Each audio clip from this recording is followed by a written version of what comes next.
everyone. Welcome to All Things Indian, Friendly Voices. And this is episode 4. Today we are going to discuss educating young minds, Teachers Anonymous. Uh, that all of us have heard over the period of years, decades, probably for centuries. These are the things which have become very quotable quotes.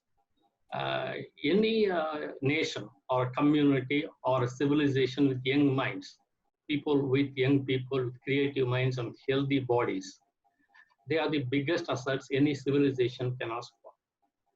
Even Swami Vivekananda, even religious people, even Swami Vivekananda said, youth is the best phase in human existence. And there are a lot of theories and a lot of philosophies around it. Today, India is a young country, and we expect India to last for another century and dominating the world. And however, what it means, who gives these kind of proper training, import good thoughts into the children? So today we are going to discuss, that's a topic, that Teachers Anonymous. Why Teachers Anonymous? Very often we all talk about it and then we leave everything to the teachers, at least in India, and we expect gold from all of them, if not diamonds, all the time. So, what does it mean to teach, and who are these teachers? How do they do it? How do they go about their job? What it makes a good teacher, etc. So, we have to discuss all this and more. We have two very knowledgeable friends. Yeah, and the two people that we have today are Revati Ramanan. Welcome to the show, Revati. Oh, very happy to be here. Thank you for inviting me. Revati is a master's student. She's doing her MA in Education and International Development from the University of London. Before that, she's been for 8 years teaching in the NGO called Teach for India, which is trying hard to bridge the education inequity in India. Now, she is a teacher as well as a teacher coach, and she's very interested in teachers' education and teachers' well-being. She believes that investing in teachers and ensuring their well-being is one of the most important things that the educational institutions must do, and this will lead to transformation in education. She is studying about strong teacher networks and how these networks impact on the teacher and the well-being, and in turn, how they ensure that students achieve a lot more. That's our first guest. The second guest today is Aishwarya Shankar. Hi, Aishwarya. Welcome to the show. It's my pleasure. Now, Aishwarya has been in the teaching line for more than 10 plus years now in the social sector.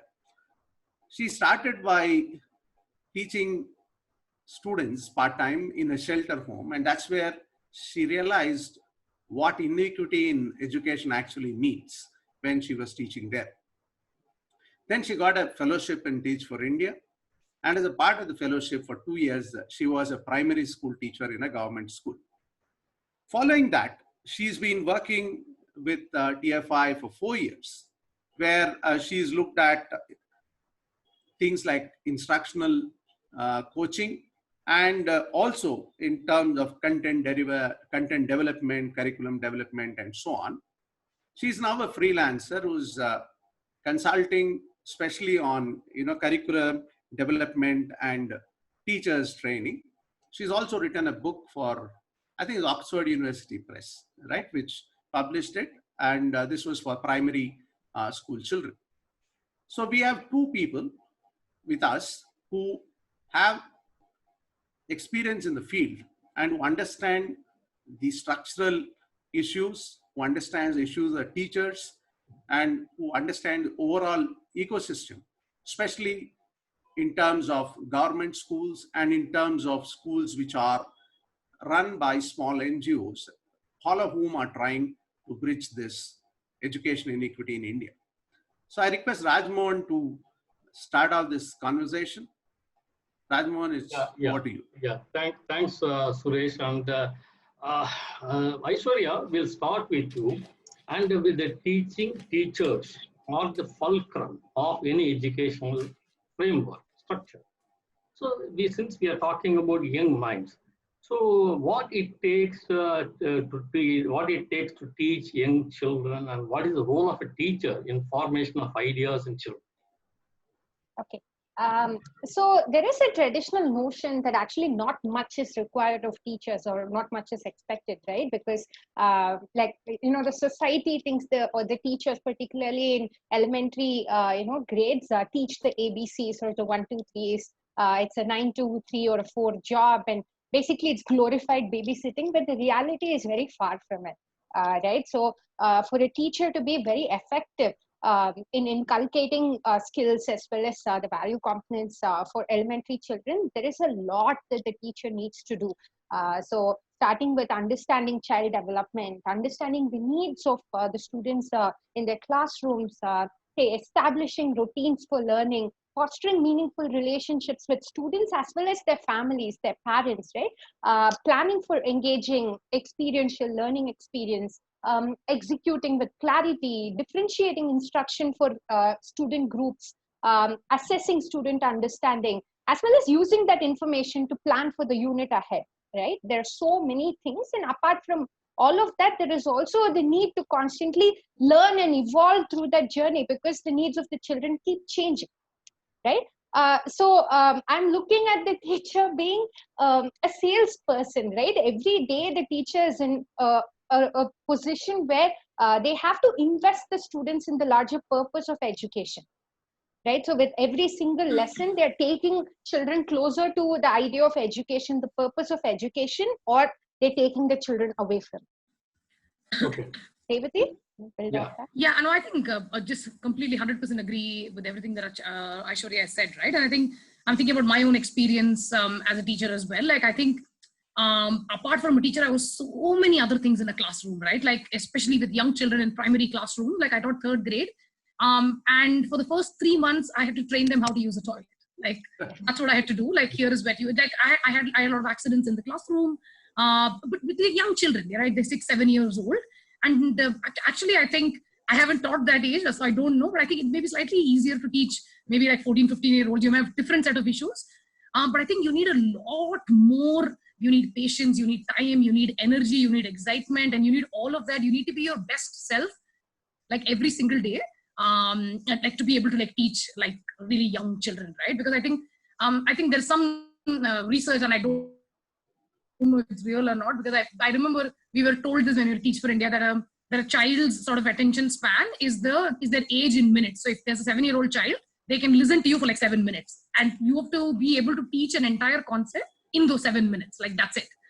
So you may be teaching them addition, subtraction, whatever, but you have a 7-minute window in which to like sort of drill the concept into a child, right? And I think that's so hard. We think it's easy, but imagine like, here's a child who doesn't know there's a plus symbol, who doesn't understand addition at all, and you have to explain that concept. So I think just completely agree with. I was just thinking of my own experiences as Aishwarya was talking of how I was everything else apart from teacher to the students. Yeah. Okay. So given that both of you have been in the teaching field and are still there, what do you think is the current status of the teachers and trainings in primary school now? I think for me, this response would be exact opposite of what Aishwarya said, right? So I think what is required of teachers in primary schools is this much, like so much, but what teachers get is like absolutely nothing, right? So I think because the perception is that after all, it's like 2nd, 3rd grade kids, it can't be that difficult. And unfortunately, I think the support that teachers get in primary schools, especially let's talk about like government schools, like low-fee private schools or budget private schools, right? I think it's not much. I think while in India, to some level, we have solved the problem of access, right? We have ensured that at least every child in India, within 1 to 3 kilometers of the house, they have a school. So we have ensured that children are at least going to school. But I think what happens to children after that, whether they're learning, I think all of us have heard, the numbers from ASER of how 5th grade kids can't do 2nd grade, they can't read 2nd grade text. And I think immediately we say, I don't know what the teacher is doing. The teacher is absent in the classroom. And there's a lot of research which shows that actually teachers are absent. Teachers are not doing what they're doing, what they're supposed to be doing. But actually, we don't support teachers at all to do what I think is one of the hardest jobs in the world to do. Like you take any job, right? Let's even take, let's say, maybe like a construction. You want to build a building. Like you would teach people how to lay bricks, like how to mix the cement to be able to put, like even something as basic as that you would teach them. But like you're giving like maybe a 23, 24-year-old, teacher access to like a class of like 35, 8-year-olds and saying, okay, you've read about psychology and all of that theory in B.Ed. Here is a classroom, now teach. And it's hard. Like you fail and you struggle, and it's all children are at different levels. You don't know how to reach everyone. And it's really hard, and nobody guides you, or nobody tells you what to do and how to do. And I'm sure, I let Aishwarya add, but like Aishwarya, you don't want to talk about how the first year of your teaching primary children, you're a new teacher, and how that was. Yeah, like it was incredibly hard. I think I failed every single day, and there was an overarching feeling of maybe I'm not good enough. Like I don't know much. Like how do I even ensure that every single child of mine reaches the vision that I'm constantly talking about? I have no idea. Right. So I think it's a very, very difficult phase for any teacher to go through. And the support that they receive during that phase is what is very, very important for the teacher's success. Yeah, I mean, the both of you touched upon something which is very important. Actually, the world of children is something that is constantly evolving. The spatio-temporal awareness of children keeps growing. Even the dumbest child, we categorize them as their awareness. That is why many of the old people, they are amazed at how quick children adapt to new technology. It's not that. See, wherever you're living, whichever place one is, whether you're rich or poor, the children are constantly evolving along with the development of the skull brain. So my question to you, Aishwarya, will start with you, and then we are getting education for some kind of a training for teachers in all the states. Is that sufficient? Does this particular system of B.Ed or M.Ed, does it equip teachers to deal with this dynamic and constantly evolving world of children? So there are trainings, right? But then what happens, they become centralized, and they are extremely focused on knowledge pieces, right? But then the loop that happens after the training in terms of actual practicing plus receiving feedback plus working on the skill doesn't actually get completed, right? So there's no support after trainings in the form of an instructional coach to observe the teacher practice, support them with the actual practice, give them specific feedback on what they're doing very well, what they can improve on, and help them focus on their next steps, right? So I think what is missing today is bringing the larger, trainings, placing that in the context of the students, context of the schools, and helping teachers gain mastery in it. For instance, the learning gap that exists in under-resourced schools, right? So it's very interesting because there's so much that needs to happen around it, whether it's understanding what students are struggling with, the specific skills that need to be taught for different children, etc. But teachers are left to figure out all these next steps on their own. There's also a lack of access to resources, because of which there's ineffective instruction, and hence teachers get frustrated, right? And hence they take the easy route of teaching to the test. Yeah, Revati. I think agree, right? I think just completely agree with what Aishwarya is saying. And I was just, everybody's talking about the national education policy, and the policy has said that now every teacher will get 50 hours of continuing professional development per year on an issue of their choice, which I think is great, because I think before this, teachers are probably getting trained on what, what centrally was thought of as, teachers need. But now if you're a teacher and you think actually what I struggle with most is behavior management, what I struggle with most is teaching math, then you will get trained on that.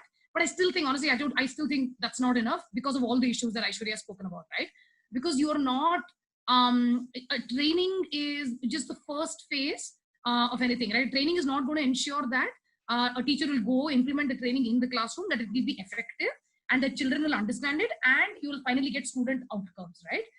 So this, we talk about, it's a slightly technical, maybe we'll talk about the Kirkpatrick model, right? Where we say, there is something called, you train somebody on something and you expect results, right? But there are many levels that you have to go through before you can actually say that that training has reached people, right? So first phase is immediately after the training. If you ask teachers, how it was, they'll all say, oh, it was great, it was wonderful.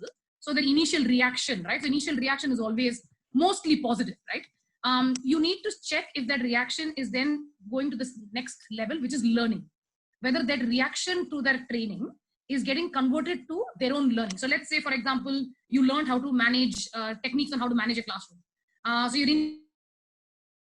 initial reaction is, that's great, I think these techniques are going to work. The second thing is you have to reflect on yourself to say whether I've learned anything, whether I can implement it. The third thing is, as a teacher, it has to change your behavior. For example, as a teacher, you may believe that if I beat the kids in the classroom, they will learn. But the training is telling you that no, actually don't beat the children.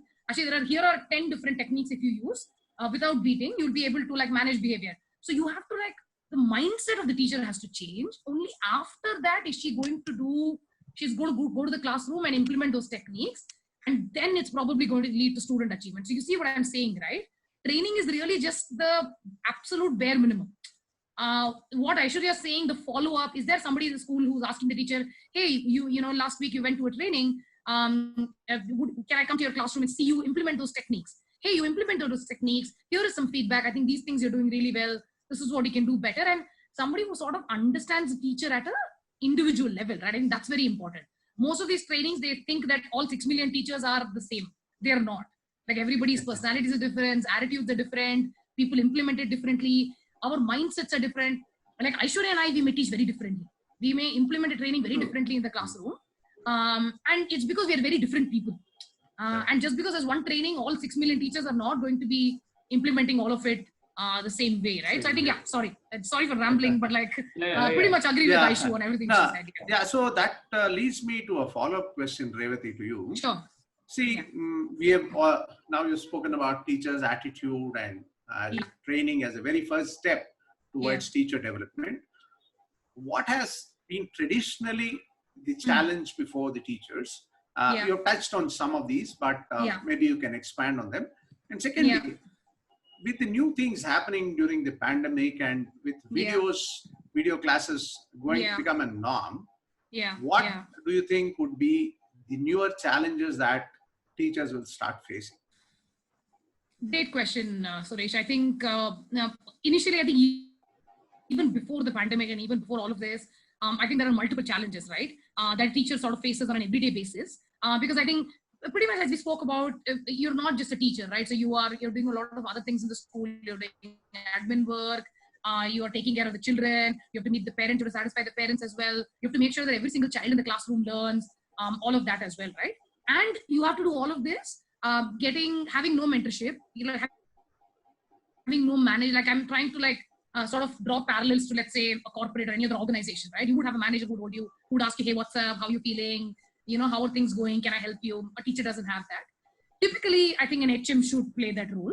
But I think HM, like I think the headmaster and the principal, they're caught up with like their own sort of challenges that come with having to lead and manage the budget for a school, of government school, right? So teacher really is not. So I think the challenge challenge number 35 for a teacher is that she's not getting any support or mentorship or coaching or management or in this thing, right? Because I think a lot of these articles talk about how teachers should be held accountable, and if teachers are held accountable, everything will be fine. But there are no systems in place. So I think that's one of the challenges. A second is also, I think as we are learning more about child psychology and how children learn, we are beginning to understand that children learn differently.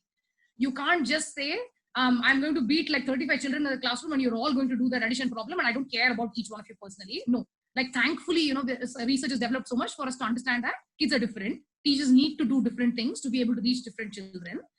And that is so difficult, right? Because as a teacher, I remember there were 5 children in my classroom who I couldn't reach at all, because they needed something that I wasn't able to offer. I wasn't trained on. So they needed some sort of a special support, which I couldn't offer, right? So that's another challenge, right? I think maybe I'll just talk about one more challenge and move on to the COVID era challenges. But I think parents are another challenge, right? So maybe especially if you're talking about children from under-resourced communities, the parents are not very literate, right? and they expect a lot of the teacher. So they think that sending the child to school is the gateway to a better life, right? And the teacher has the onus of that entire, making the child a better human being. And it's hard. Like, I think as you've already spoken about it, I think these are some of the challenges. And I think if within all of this khichdi, you're adding COVID into it, right? And it's mind blowing, right? Like I can't, like I'm somebody who's, I think since technology came in, I've been using technology, right? I've had an email ID since 2000. I am finding it hard to do online classes. Like I am finding it hard to engage children. Like I remember teaching a couple of my cousins a couple of weeks ago, and they're constantly on their phones. They're muting me and they're switching the video off. And what can I do? I can't. And I know I can do a lot of other things. And I think I was a decent teacher, but online is just so hard. And imagine if you're a 45, 50-year-old teacher who's still just figuring WhatsApp and all of that. Suddenly you are like Zoom and change your background and switch off video and do mute. And then here is, you can do breakout rooms. You know what I'm saying, right? It's hard. Like at the age of 45, 50, you're suddenly overnight, you're asking teachers all over the country to adapt to online teaching. And neither of the children adapted, right? Children are only used to watching a screen when they're watching cartoons. So they're doing like, you know what I'm saying, when they're eating, or they're not really paying attention. It's like I just don't even know what it feels like to be a teacher who's like 45, 50, doing online classes, and then facing students who are not interested, and facing parents who are just like, will somebody take care of this child while I'm able to do my office work? It's hard. It's just, sorry, Aishu. No, I was just going to say that the work-life harmony for the teachers have just been ruined completely because of the pandemic. I think there's increased planning because there are different kinds of students with respect to tech access today, right? Students who don't have any kind of smartphones, whose families have been affected by the pandemic, students who have smartphones but don't have the money to, pay for the internet, students who have internet, but then they don't know how to work with it. So there are so many categories of students within one classroom. So there's a lot of planning that's going into what will work for each category of students. Now, if I can't engage all 30 students in an online class, so the teachers now breaking up those classes into 3 or 4 divisions and then doing classes through the day. Right. And then in the evening, they're going back and grading assignments, planning for the next day, which consists of another like 8 to 6 or whatever, right? The schedule. It's just thrown everybody off. So, Aishwarya, now this particular question that I'm going to ask, it starts with what Revati said, and subsequently what Suresh asked. All these things. So basically, that yesterday I read, and of course I shared also, a very interesting post. We all train police people to be warriors. On the other hand, we all in all societies, we end up we expect them to do social roles, educating people, etc. Okay.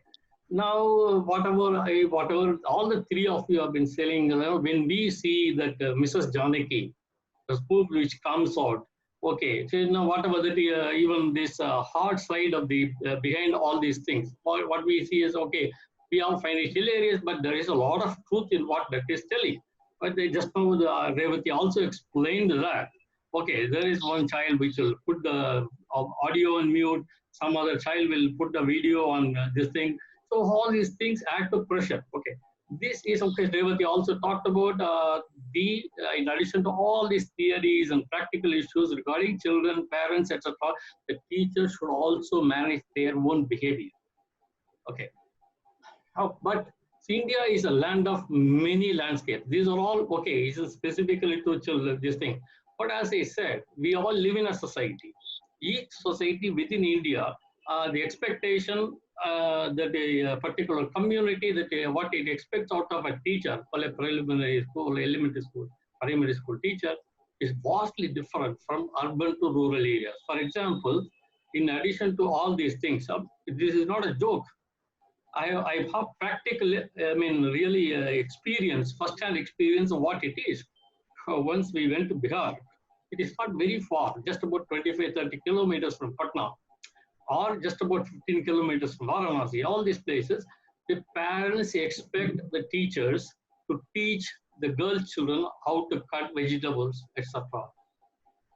Every society wants something different. In Bengal, teachers, what they face is different from what is in Odisha or Andhra Pradesh.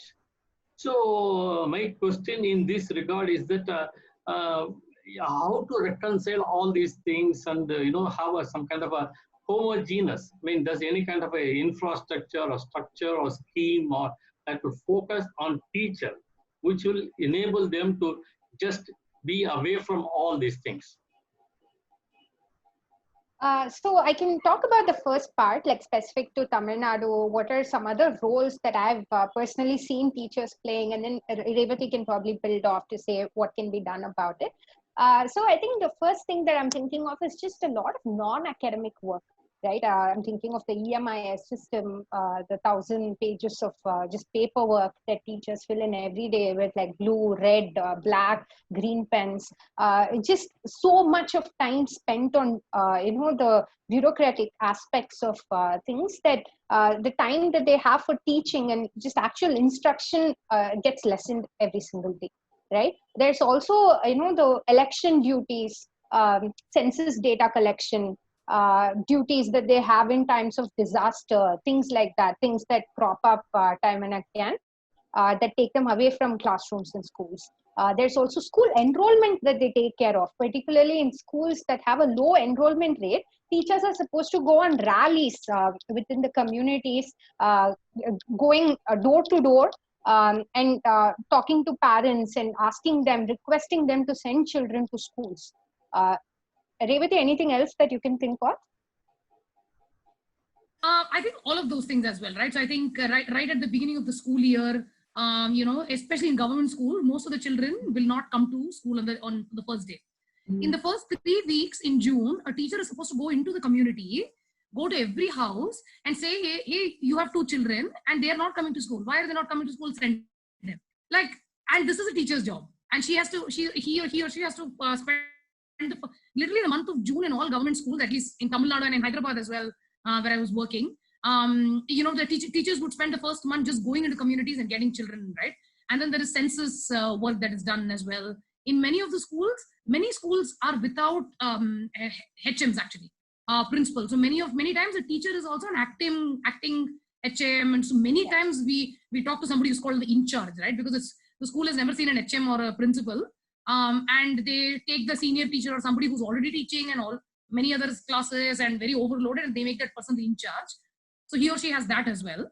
And currently, I think, as I was reading for my master's dissertation, I think there are around 103,000 schools, which are single teacher schools, which means in the entire school, there's only one teacher.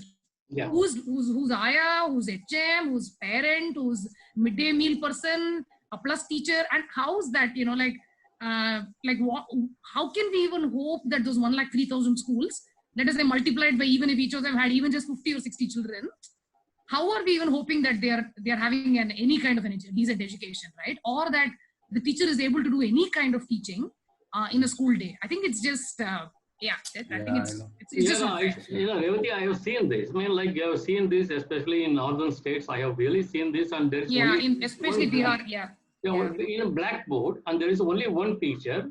Yeah. And he also goes in between, he writes something, he or she scribbles something on the board, and goes out to see whether the meal is ready. Without meal, next day children will not come. Parents correct, absolutely. So if any child has got diarrhea, everything, they have to the doctor. Deworming medicines, we've done that. Everything. Okay, sorry, go ahead. Yeah. No. So I think sorry, Suresh, let me just add one more point. I think sure, because I think as Rajmohan spoke about Indian culture, I think Indian culture, we say Guru Brahma, Guru Vishnu, like your teacher is your God, your teacher is everything, your teacher is your mother, your teacher is your father.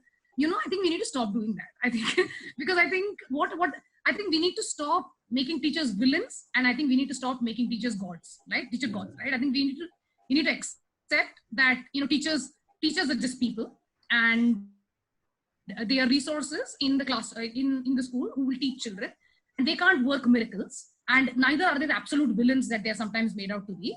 And they need support, they need training. And God is not going to come and magically give them the power to manage a classroom of 35 children. So maybe how about the government government did something about it, right? So I think we need to stop either deifying or vilifying teachers. I think we just need to treat them as, you know, how you would be in an organization where you were a new, let's say, recruit, and how the organization would treat you, right? Like they wouldn't say, oh, Suresh, you know, because you're God and you have the power of this thing and you can do everything that you can. No, nobody would say that, right? Yeah. Like you would be given the training that you needed, your support that you needed. I think that's what we need to do with teachers as well. Yeah. Yeah, sure. I can assure you nobody's called me God till now. So, okay.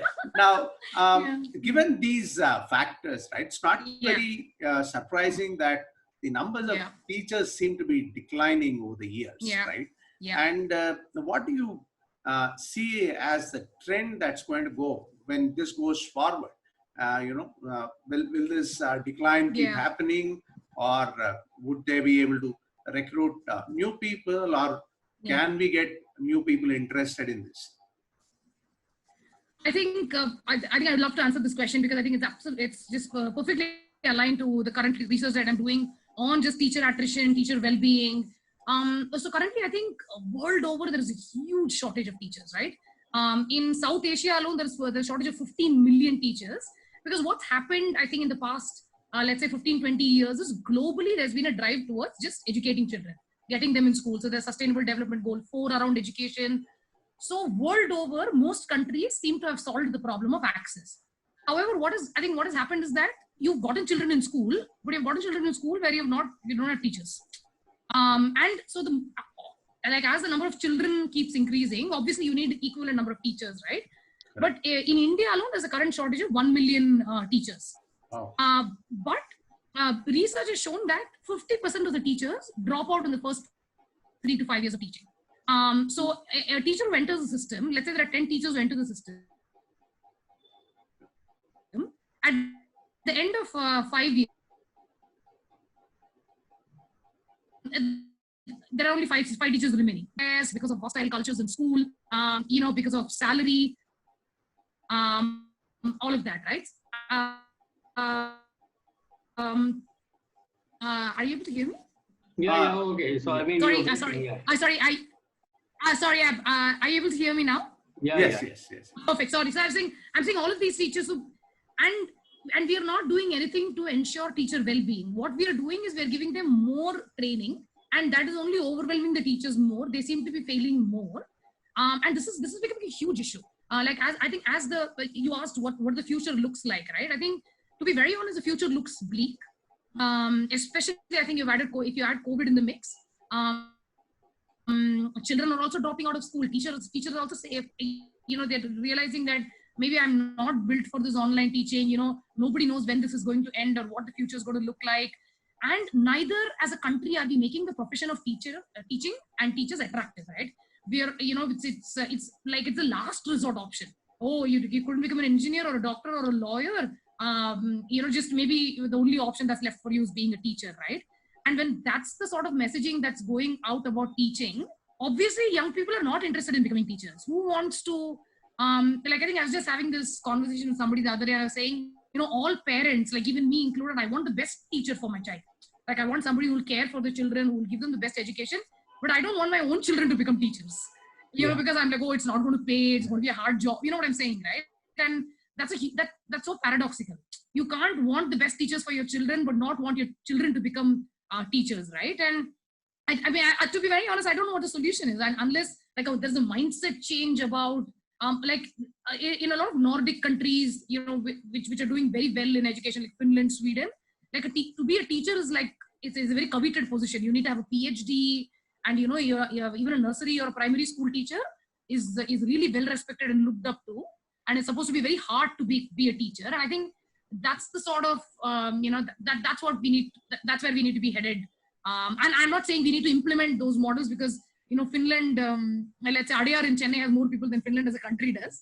So I'm not saying we need to implement the model as such, but I do think we need to start respecting, and we need to think about how can we make teaching a more a viable sort of a profession. Yeah, I'll build off that. I think apart from the perception of teachers, that requires a shift, there's also the financial aspect, right? Teachers aren't paid much. a teacher in a low-income private school gets about 3,000 to 5,000 bucks a month, which is not much considering the amount of work and the multiple roles that they have to play in a school environment. So structurally, I think financial aspect can be strengthened. They need to be paid more. There needs to be a strong professional development plan. As well as components of teacher voice being incorporated at multiple levels, whether it's from curriculum, the design of content to actual teacher trainings, what goes into it, how it's being designed. So I think more changes happen from a cultural point of view as well as a structural point of view. I can see the possibility of more number of people applying to become teachers. Okay, so now, I mean, Suresh's question was also there. Revati also touched upon technology.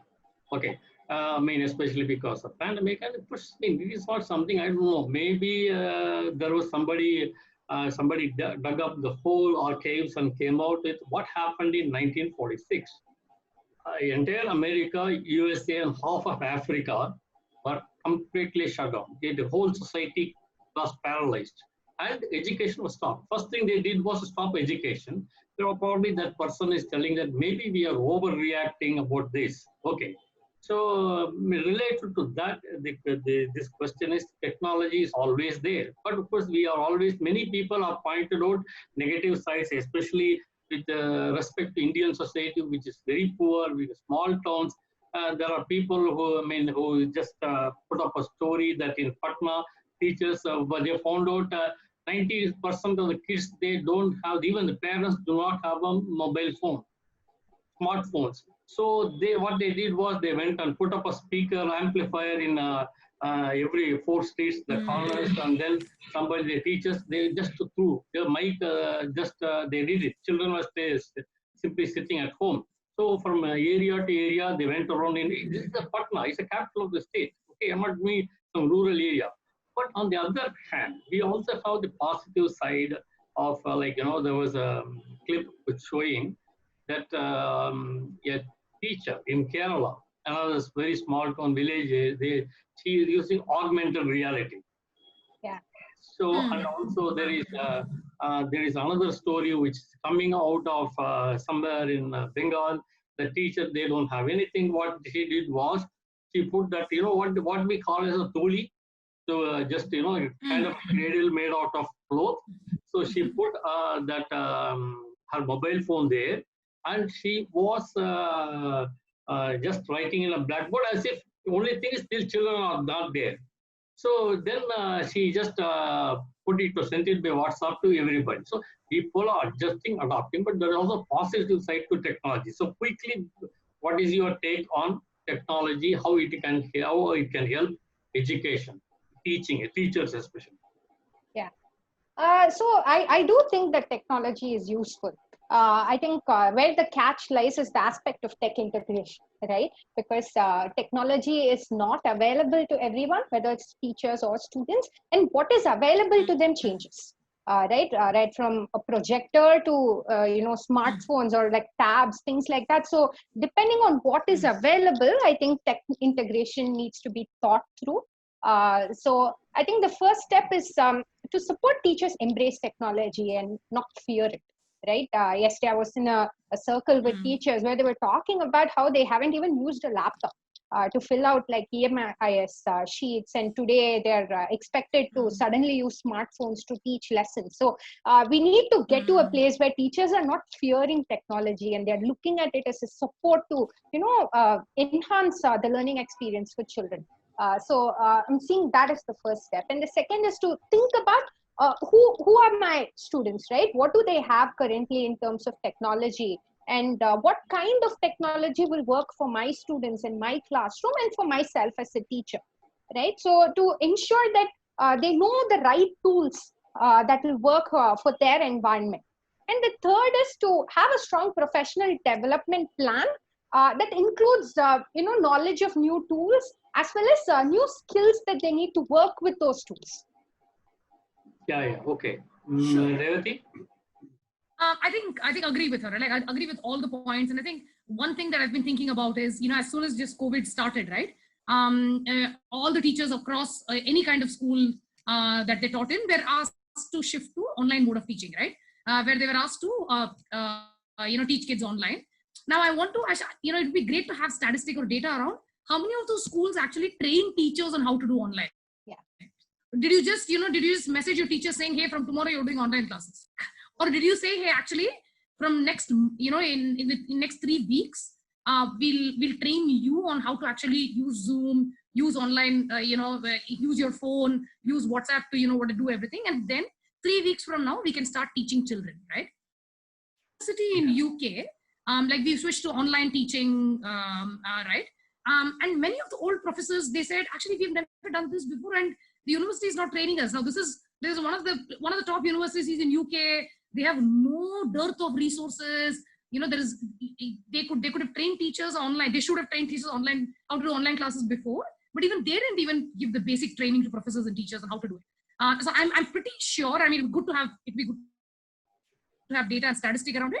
But how many of the teachers are actually trained on how to use technology to reach children instead of just saying, hey, from tomorrow you will use technology, right? I think maybe that's the first thing that we need to do. Yeah. Okay. Yeah. Good. So I'll ask the last question. There's actually in 2 parts, I would say, or 2 questions if you want to see it that way. Yeah. First is, we've seen the standard issues which are there, right? The infrastructure, we've seen about salaries, we've seen about mentorship, lack of it. Over and above this, is there something else that should also be done? The second part which I wanted was, in spite of all this, some teachers really put in a lot more effort to see that their wards succeed a lot. And we see that with some of the people from government schools coming out state first and all that, right? So in your own experience, have you seen such incidents? So if you could relate that would be very nice.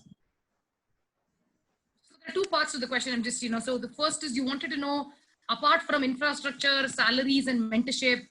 Correct. Is there anything else that we can do? Yeah. I think honestly, if you're able to increase teacher salaries, we're able to give them mentorship, we're able to, like what Aishu spoke about, enhance infrastructure in a way that teachers can use technology and know how to use it. That'll be a good step. But I also think one of the things that I spoke about earlier is just the perception of teachers and teaching in India, right? Like that needs to change. Like you can have great infrastructure and you can have mentorship and all that, but if it's not something that people are want to do, like everybody wants to do, like being a part of a startup, they want to, what I'm saying, right? Like they want to work in a great IT company. Like teaching needs to be like that. Like children from the time they are like really young, they need to it needs to be aspirational.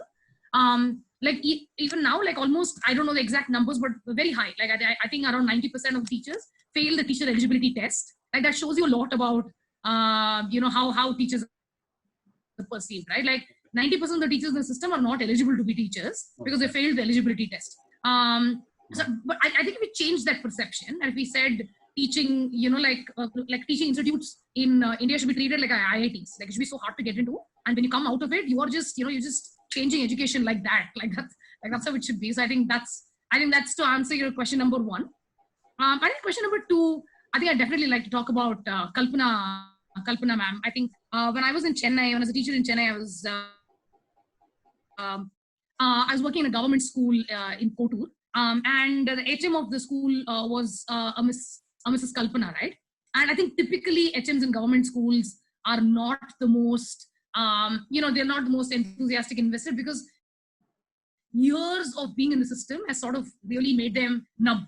So they've, years of not getting training and resources and struggling with budget and, struggling with midday meals and all of that. Like most of the HMs, they just want to get done with the day and they want to get done with their tenure. They want to reach the age of 58 so they can retire. But I think Kalpana ma'am was just, I think she was amazing. I think she just made sure that every single, I think one of the biggest things that she did was ensure that, all the children and all the parents in the school, government school, they were aware of the government schemes. I think that's so important, right? Because a lot of the schemes that the government makes are great, but the people who it's supposed to reach, they don't know about it. Like if you went to really poor households and you spoke about RTE and the right to education and all of that, nobody would know. Nobody would know that they can actually go to the nearest private school and demand to get a seat for their child. Like it's part of the RTE of the government, right? Yeah. And I think like Kalpana ma'am just made sure that all the children were given, like all the government schemes, like reached every single child, right?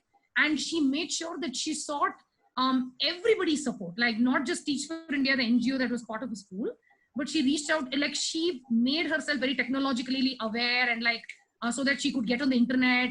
Like she, on Facebook, she reached out to some of her friends who had children studying in the US, so they could mentor students, her students in government schools. And these are all like, people studying in like Purdue and like Harvard and all of that, mentoring like government school students and like, you know what I'm saying, right? So I think it's just, it was just amazing. Like she did everything that she could to just make sure that the children got what they needed and the best, right? So yeah. I'll build off Actually, that. you want to talk about Kanavu? Yeah, I'll build off that because I think some of these things that Revati shared about struck a chord with me as well, because I know her very well too, and I've worked with her in my role. So like I think when we go to Kotur school, I think that's probably the place where I think there are maximum number of partnerships with external organizations through which I think so many children learn extracurricular activities. I think extracurricular activities is the norm in this school, and the HM is very particular about it. Right, so the kind of exposure and access that children receive is definitely high, and I think she's been a strong advocate of that. And in my recent interactions, I came to know that she's been running a fundraising campaign for the school to support families that have been affected because of COVID, raising funds to get mobile phones for 10th grade kids who were supposed to write their board exams, things like that, right? These are not things that are generally expected of teachers, but I've seen her go beyond all of that to do what it takes and what is needed to reach every child. Wow. That's a very inspiring story. Yes. And just, we are completely run out of time. So I will just very quickly, both of you, that, pandemic is not going to go away so easily. And whatever other allied things that are on our way, very quickly, that means whatever you people have thrown light, it's been wonderful to learn about teachers.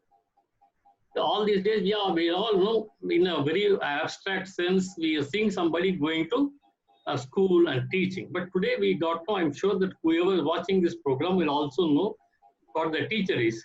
So very quick thought, within 1 minute, both of you, just, the whole thing. Yeah. Teaching. Yeah. Please go ahead. No, so what? No, sorry. What is the question again? You're asking me to like summarize teaching, like. No, your quick thought on the teacher itself. What defines a teacher? So hard. Okay. I think what defines a teacher. I think what defines a teacher is compassion. I think love for children. I think, as I was answering the question about Kalpana ma'am that Suresh was asking, right? I think defines is just you need to care. I think if you need to, I think care and compassion are the two things that come to my mind. Like you just, irrespective of, of course it'd be great to have mentors, it'd be great to have a good salary, it'd be great to have infrastructure. But I think the truly transformational teachers are the ones that care, who say that you give me a tree, and then you give me children, and I will, I will make them the best that I can. I think for me, and I know I've had 2-3 such teachers in my life, and my life is different because of them. Like I know I am where I am today because of those teachers. Like I would be in a very different place had those teachers not believed in me and trusted in me and said, and I remember I had teachers who went out of their way, and they weren't expected to, but they said, I believe you can do this. I'm going to give you as much support as I can. And despite their families not agreeing with it, like I remember one of my teachers just supported me so much because she just cared. She cared that we got a great education. I think that's what makes teachers and teaching, right? Like just care and compassion and wanting to do the best for the kids. Yeah. I should have very quickly. Sorry. No, I 100% agree with Revati. I do think that empathy lies at the heart of everything, and that's the core of teaching. Okay. Suresh, sorry. Yeah. No, so I will quickly wrap up because we are running short time. From whatever discussions we have had, what we understand is this, teachers are basically in the front line. They are like the soldiers in the front line. And it's very unfortunate that when things go wrong, they are the first one pushed under the bus to say that everything is bad because of the teachers, right? The thing that needs to happen is that teachers have to be trained adequately. And as both Aishwarya and Revati mentioned, that there has to be a sort of a feedback loop. So the training seems to be happening, but what is not there is to get the loop going. When have they implemented the training, they're not implemented, how can they improve and then make themselves to be better teachers? So Revati and Aishwarya both spoke about teachers being empathetic. And what I think is required, especially in the pandemic times, is the society being empathetic towards the teachers as well. Because instead of just saying that, you know, nowadays, because we have people watching teachers on the video, right? And judging whether teacher is good or not, which is like you have 10,000 parents, 10,000 parents have different thinking about how teaching should be done. And no teacher can, you know, match it, even the best of them. So the idea is the teachers to succeed, as they say, need a lot of empathy. And for teachers to succeed, the society needs a lot of empathy towards them.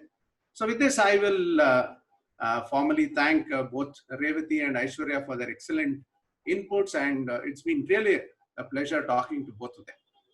Yeah, thank you. Yeah, thank you. Thank you once again. Yeah, thank you. Thank you. Yeah, thank you everyone. Please continue to watch our programs. Thank you very much. Bye-bye.